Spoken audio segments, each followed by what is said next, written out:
Jom kita berkenalan dengan perpustakaan digital. Apa itu perpustakaan digital? Perpustakaan digital itu merujuk kepada koleksi bahan-bahan bacaan atau maklumat yang disimpan secara elektronik dan boleh diakses melalui rangkaian internet.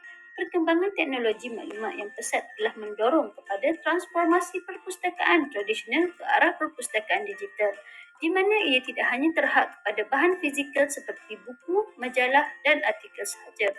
Perpustakaan digital ini menyediakan akses kepada sumber yang lebih luas dan pantas, memudahkan pengguna dari pelbagai lapisan masyarakat untuk mendapatkan maklumat dengan lebih efisien tanpa mengira jarak dan masa. Secara spesifiknya, maksud perpustakaan digital menurut Graham ialah sebagai gabungan pengkalan data yang menyimpan maklumat digital dalam pelbagai format untuk menyediakan akses yang mudah. Menurut beliau juga, perpustakaan digital ini mengandungi keseluruhan pengkalan data yang boleh dicapai dengan kemudahan pencarian. Manakala menurut Lexler menyatakan bahawa perpustakaan digital mengandungi koleksi maklumat yang didigitalkan. Menurut beliau, perpustakaan digital memberikan kuasa yang tidak pernah wujud dalam perpustakaan tradisional, iaitu membolehkan pengguna mencapai maklumat dengan lebih mudah dan cepat.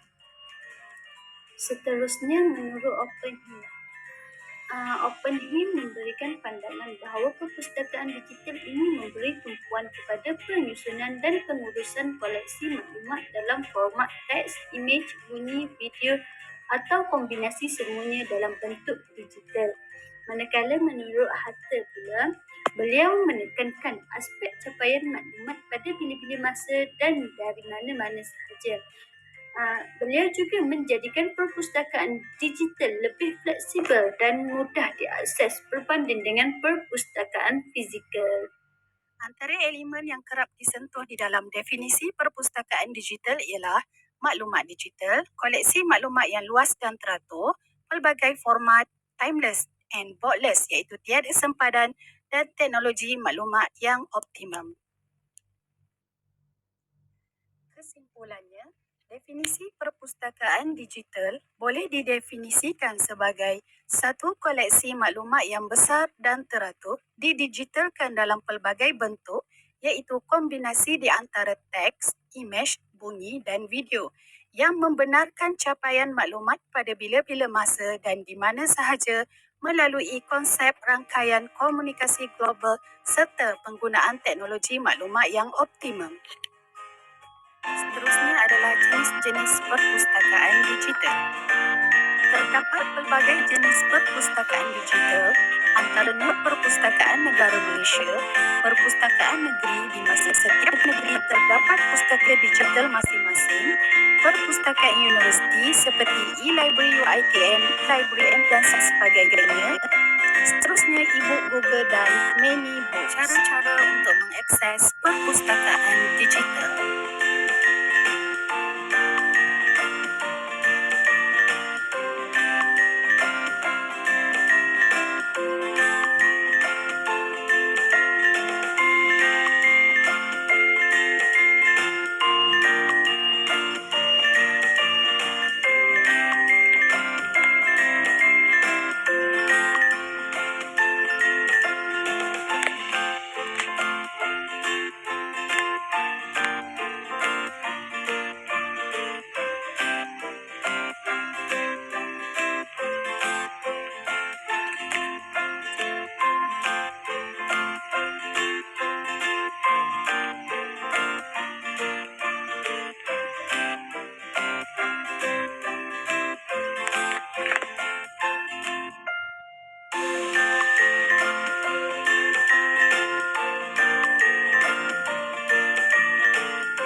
Seterusnya ialah strategi pemeliharaan. Yang pertama adalah kaedah mikrofilm dan pendigitilan, iaitu menggunakan teknik penyalinan berkualiti, menentukan salinan berkualiti serta menggunakan filem yang bermutu tinggi.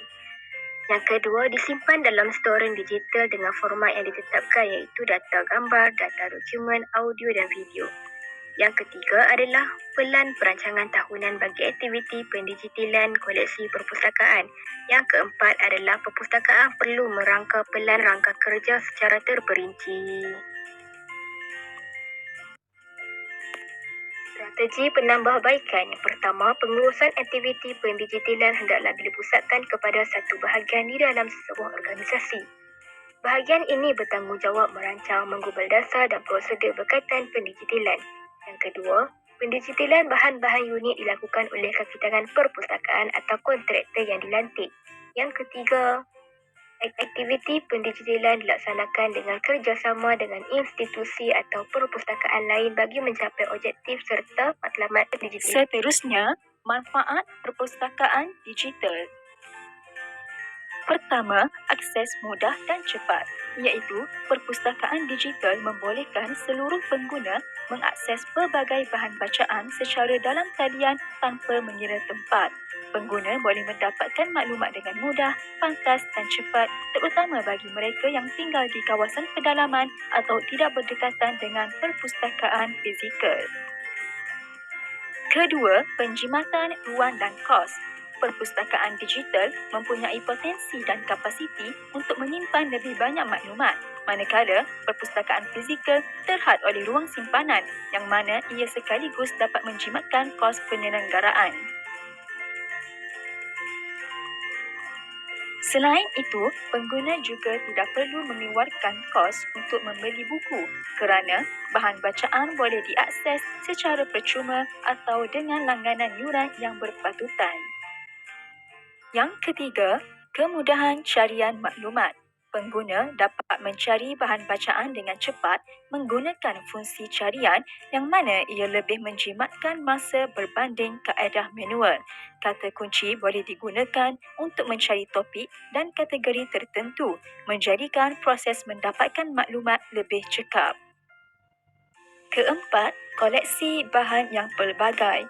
Pelbagai jenis bahan seperti buku, jurnal, artikel dan bahan multimedia boleh didapati di perpustakaan digital. Ia menyediakan sumber yang lebih luas dan mendalam untuk pengguna bagi tujuan penyelidikan atau pembelajaran. Kelima, ketersediaan sepanjang masa. Perpustakaan digital boleh diakses 24 jam sehari, 7 hari seminggu, membolehkan pengguna membaca atau melakukan kajian pada bila-bila masa mengikut keselesaan mereka. Dan yang terakhir adalah kemudahan penambahbaikan dan kemaskini. Bahan bacaan di perpustakaan digital boleh dikemaskini dengan mudah apabila terdapat maklumat baru. Ini kerana perpustakaan digital memastikan pengguna sentiasa mendapat kandungan yang terkini dan relevan. Kesimpulannya, perpustakaan digital telah membuka ruang kepada cara baharu dalam mendapatkan dan menguruskan maklumat secara lebih efisien dan fleksibel. Seterusnya, perpustakaan digital memainkan peranan penting dalam menyokong pembelajaran, penyelidikan dan pengembangan ilmu. Yang ketiga, menyediakan pelbagai format bahan memudahkan akses kepada maklumat global serta mengatasi batasan geografi dan masa yang sering dihadapi oleh perpustakaan tradisional. Yang keempat, menuntut perhatian terhadap aspek hak cipta dan privasi data pengguna yang perlu diurus dengan teliti bagi memastikan keberkesanan dan ketelusan dalam penyebaran maklumat.